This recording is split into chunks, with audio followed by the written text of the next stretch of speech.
So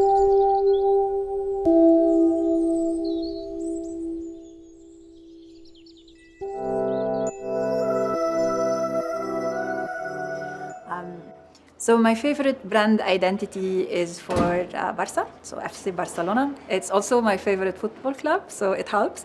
But I just really love the way they've taken their flag and the emblem and they've created this whole identity around it, and it's a wonderful experience. Just even buying the ticket is a big thing, and I'm such a fan of just the design itself. Other than the football, I keep buying everything for myself.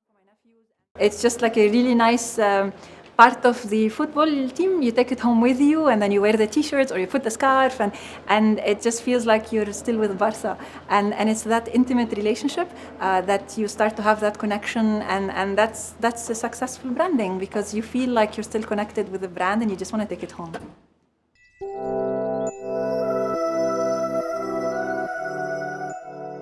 So we see today various trends. There is, on the one hand, the increasing level of communication between a brand and its followers, especially on social media, higher levels of expectations of design and what else, and levels of sharing of information.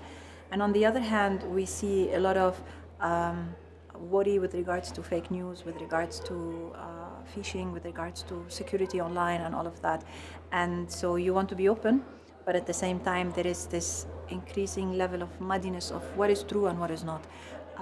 So one of the things that I would hope is that we would have a little bit more maturity in what is being shared online, but also with an increasing level of communication between the agencies, the brands, and their audience.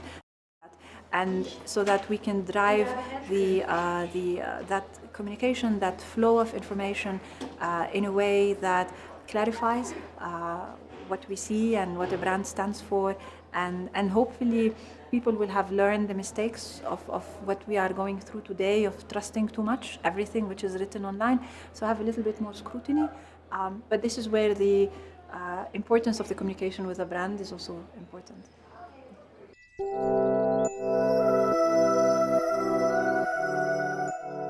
So my favorite typographic piece out of a branding identity is the Johnston typeface as part of the Transport for London.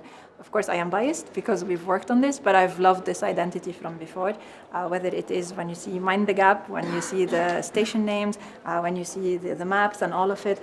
The typeface itself is iconic. The use of the typeface is also iconic in terms of information design and the consistency, and they've had 100 years, now 101 years of successful use of type to have a voice, and it's so successful that there is now the Voice of London, and it's just something to be inspired by and to look to, and yeah, something also to be proud of as well for London and for all designers as well.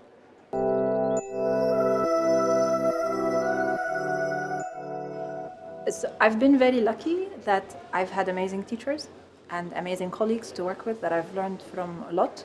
So it's hard to say what is the best advice that I've been given. I've learned a lot from everyone. My approach has always been that I can learn something from everyone, and so that's how I look at it. But also, there was something that the manager who hired me for Linotype, so Bruno Steinet, he gave me really good advice. That is, learn how to say no. And I think that is good. One, in terms of managing your workload, but also managing what kind of work you want to do. And when you're starting off, you want to say yes to everything, either the client or your boss or what else. But sometimes you need to have faith in your own judgment and in what you want to do, and you need to be able to say no.